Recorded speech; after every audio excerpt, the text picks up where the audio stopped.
Alright guys, TacticalRab back again today. Hope you're all doing well and enjoying your day so far on a very interesting day of Call of Duty once again. Some phenomenal matches all the way down to the wire, and a couple of them certainly not exactly those series that we were expecting to go down to the wire, and the series that I thought would be very close indeed turns out not to be the case. Many things to talk about here today, and take your thoughts in the comment section below. Like if you guys enjoyed the video, subscribe if you're new as always, I'd greatly appreciate it. It really helps out the channel. Thank you very much indeed for doing that. Closing in on 58,000 subscribers, I do indeed believe. And the first series of the day was Royal Ravens versus Atlanta FaZe.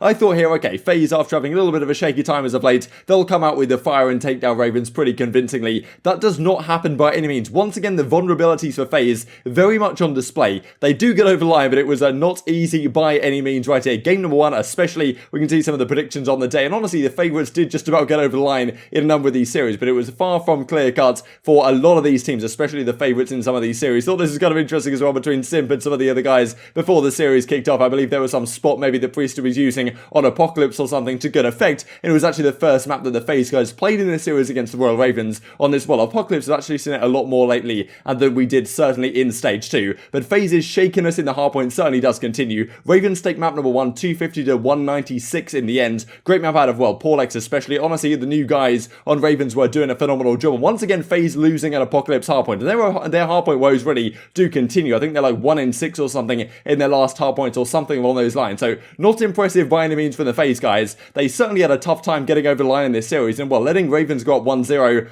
it's not something you necessarily want to do by any means. However, the Search and Destroy, they did manage to bounce back. And this is really where, like, FaZe becomes so scary, right? Because you don't expect them to lose too many respawns. You're thinking at some point their hardpoint's going to get back to where it was before. I think in Stage 2 they were like 12 and 2 in hardpoints, but it was their Search and Destroy and control that was kind of lackluster at times. Now it seems their Search and Destroy is stepping up now with 2Buck Thuglord as their analyst, but their hardpoint is falling off. But still, they're winning Search and Destroys. They're here playing Checkmate once again, and Simp and aBeZy. I think actually Simp didn't do too much this map, but it was Arcitys and aBeZy that both had phenomenal games. But then we go into control, and this was very interesting because I thought, okay, it might go to a round 5 as it did in the New York series where FaZe actually beat they beat New York on this Garrison control in a round 5, but this was the Zaptia show right at the end here over towards this A point. There's not too many things more exciting in Call of Duty than a control going down to the wire and like having a 1 versus 1 on the point, and yeah, stuff like this is just so good to watch. I think when like there's a point being contested back and forth, you don't know who's going to cap it. I mean, there's one guy in the point going absolutely Super Saiyan, as Zaptius does right here to close out this game. It was phenomenal stuff from the London guys. Really impressive work from them. They've clearly put a lot of work into their own personal gameplays, and it will also work in as a team, because taking down FaZe in a control and taking them all the way to a game 5 is no mean feat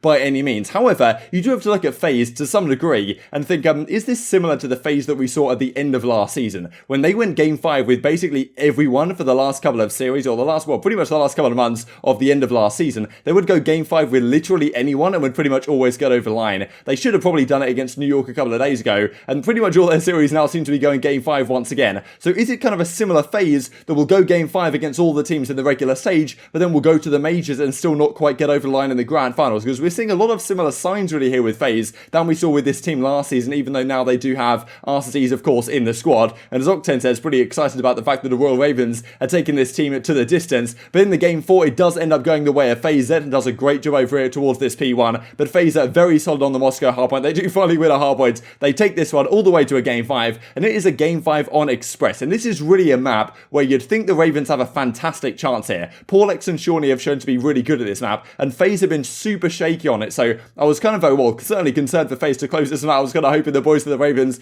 could get the job done. It doesn't happen though. Early on, Shawnee does a phenomenal job. They go up a little bit early on in this series, well, in this final map, but FaZe managed to bounce back. I believe they win it 6-4 all the way in the end. This was kind of funny. Arcitys actually had a really nice 1v2 at one point, kind of similar to how Clayster did just the other day. Arcitys gets the job done, and towards the end, a full game 5 war ends with FaZe coming out on top. So as expected in the end, but FaZe certainly looking vulnerable, I believe, right now. And on the side of the Ravens, frustrating defeat for them. I mean, their group is just so hard. They're going game 5 in these series. Obviously, it was really impressive for them, but at the end of the day, you've really got to get over the line, because there's not many points up for grabs. And yeah, these are the type of series that you need to be kind of winning and getting those 10 points on the board if you want to have a chance of making it to the World Championship. But yeah, Tough situation for them. They're clearly improving, and well, congrats to them for doing so. But still, getting over the line against a team like FaZe is not easy by any means. FaZe managed to take this one down. As you can see, overall series standing, Simp actually doesn't do too much in this one. It was Arcitys certainly coming to play on the side of Atlanta FaZe. They get over the line in the game 5. But certainly far from unbeatable right now. It's crazy how well, I think one of you guys was mentioning it in the comment section below just a couple of videos ago, the fact that it wasn't long ago we were talking about our FaZe unbeatable, and now they almost lost, I believe, 4. If they'd have lost this one, they'd have lost 4 series out of their last 8 after winning the first 11 series in a row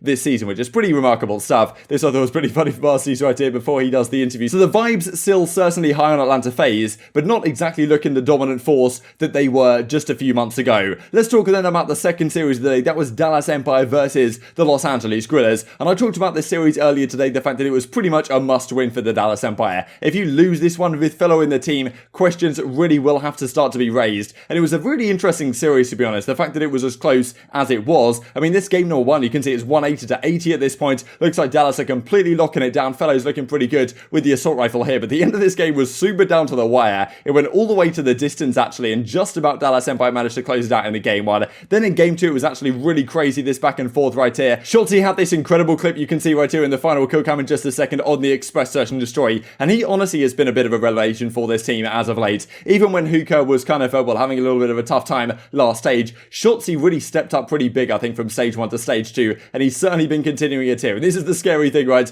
If you're playing Dallas Empire, you know that this time last season, no one really was talking about Shotzzy, right? Like this time last year in, well, start of May, April time, people were only really starting to get on the Shotzzy wave, when just a couple of months later, he would effectively be the best player in the game when they won the World Championship. So very scary stuff, I believe, for the other team, seeing Shotzzy really coming into form like this. And well, he had some spectacular moments in this series, certainly. And with Huke now gone, he really does have to step up as the main shining star of this lineup, doing it to great effect. However, Los Angeles Guerrillas get over the line. I believe Chino has a phenomenal series actually right here, or at least a phenomenal map here. I think he goes like 13 in 5 or something. And aBeZy, after a very poor map 1, he bounces back in great effect in the rest of the map. So Los Angeles Guerrillas tie the series up right here. And well, then we get this from Crimsix mid-series. This I thought was actually really interesting. He hasn't done a video yet as a follow-up to this, which I'm certainly looking forward to. Maybe we can talk about tomorrow morning. Making a video of me destroying the CDL PC after this match. Can't hear a thing with this fans ticking noise, completely random too, saying like, what is going on with my PC? For some reason it's making these crazy noises. I can't hear anything. I believe he said this during the control, a control in which he went like 7 in 16 or something, so didn't have the greatest map, then bounced back to great effect in the last couple of maps of the series. So maybe it sorted itself out, or maybe something's going on. I'm not exactly sure what's going on with Crimsix's PC, something I'm sure very frustrating to deal with in the middle of the series. And well, you don't often see pros tweeting out in the middle of a series. That's what Crimsix does right here, clearly frustrated with the situation, but well, manages to get over it in the last couple of maps. But certainly the control did not go as they were expecting. It's very rare for Dallas to get 3-0 swept on a raid control. They used to be really, really good at this map with Huke. They would always clutch up in the rounds. But look at these stats right here. Crim 7 in 16, of course, with those issues we just talked about with the PC or whatever exactly was going on over there. FeLo 9 in 13. I mean, the slaying on the side of the Dallas Empire was completely non-existent, and Los Angeles Guerrillas dominate the raid control. That is kind of a scary sign, I think, for the Empire, right? Because this was one of the maps where it was kind of a home map for you with Huke in the team. You'd do pretty well on a pretty consistent basis on this map on raid control, and what, now maybe you have to figure out some other map to play, which isn't necessarily what you want to do. Maybe they think, okay, maybe this map was just affected by the whole PC situation that Crimsix was apparently having, making a load of noise he couldn't hear himself think, and maybe it did resolve when we then go into the second last map of the series. That was the Garrison Hardpoint, where Dallas Empire pretty much dominated. Crimsix has a phenomenal work early on, and honestly really did come down to the wire. Like, it almost looked like LNG were going to make a 150 to, I think it was 247 to like 150 comeback. They pretty much held the entirety of the final hill, and then over towards this third hill as well, they almost got the job done. But Shotzzy and Crimsix combined for a lot of kills right here, goes all the way to a game 5, and a game 5 which Dallas Empire end up closing out. So impressive clutch action from these guys, especially for FeLo. I wanted to give a shout out to him because I'm sure, given the fact that Huke is now no longer in the team, people have been looking at FeLo saying, okay, like, is this guy actually going to be the solution? So a lot of pressure on him to actually put up some decent numbers. Here he certainly does so. I mean, he goes off in the game 5 and well, gets them over the line in this series. So Los Angeles Guerrillas go down. Not an easy series once again for the Dallas Empire. The two favourites coming into this series, well, the two series we've gone through so far today, definitely had a difficult time getting over the line, but Dallas Empire do win this series, which I thought was effectively a must-win series, and we'll look at how the standings shape up tomorrow, before, of course, tomorrow we talk about the crazy matches that are going to finish off the week. As you can see right here, FeLo just about goes positive. Shotzzy has a cracking series as well at 1.18. I mean, look at this damage as well. 17,000 damage on the map, far and away above anyone else in the lobby. And despite some green KDs on the whole on the Los Angeles Griller side, they just can't get the job done in the series on the whole. And the final series of the day, I thought was actually going to be the closest. I thought if any series of the day was going to go to a game 5, if you told me only one series of the day is going game 5, I may well have told you this one. It actually doesn't go that way at all. 2 of the final maps were pretty close, but at the end of the day, given the fact that subliners have pretty much only gone game 5 with anyone for, well, a pretty long time now, certainly the series that they have played since Hydra has joined the lineup, we now have a situation where they're 3-0ing Seattle Surge, who also lost 3-0 just a few days ago. So Seattle find themselves in a very tough spot. This game 1, they got completely demolished here on Moscow. Obviously a pretty good map for the subliners, and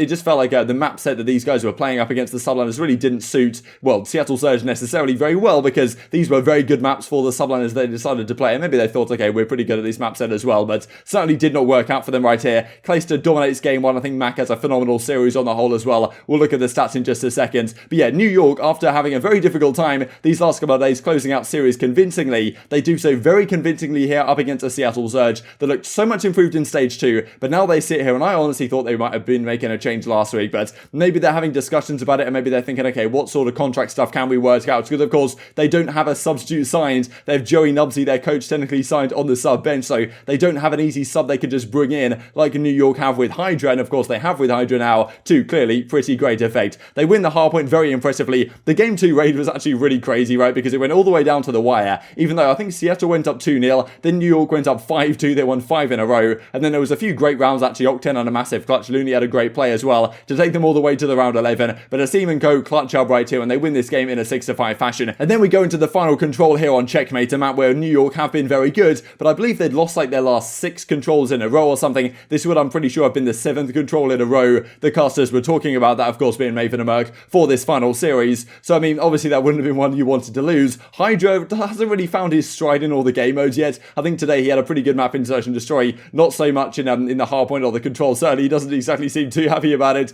Clayster's putting up the 3-0 as he tends to do to the cam, and I'm sure Hydra will keep improving over time, certainly, but he had a couple of rough maps today here, certainly, but still, even with Hydra going like 9-21 or something, I think, in this final map in the control, they still get over the line. It was really close, honestly. Seattle could have had a good chance of it, but they kind of got smoked on the last couple of defenses that they had, or at least that the New York Subliners guys had, and they close out the series in a 3-0 fashion. These are the overall series standings. Mac has a 1.68 over the series. Haven't seen this guy have a series quite like that for quite a while. Gunless has a bit of a shocker by his standards. Certainly Loony also has a tough series, and you've just got to think, right, if you're Seattle Surge, now surely has to be the time to make a change. You're right, you got 0-3, we haven't won a map in your last 2 series. You're in a very tough spot. What change do you even make at this point? If it were me, I'd be phoning up Los Angeles Grillers, trying to get Vivid on the team. If you can get Huke, obviously you get Huke, but I think that's going to be a difficult situation to work out in a short space of time with the Dallas Empire. But who knows? Something's got to give. You've got to think that this team should have tried signing a substitute earlier in the season so they can actually have an option on the bench like some of the other teams have made great use of. But intrigued to take your thoughts on all this stuff in the comment section below. This is what Octane has to say on the matter. GG's New York, lost 3-0 once again for the Seattle Surge. But I hope you guys enjoyed the video. If you did enjoy it, I'd greatly appreciate a like on the video. It really helps out the YouTube algorithm. Like, you enjoyed this content, other people like you may enjoy this content as well, and I've grown the competitive Call of Duty community. Thank you for watching as always, take care, and I will see you next time.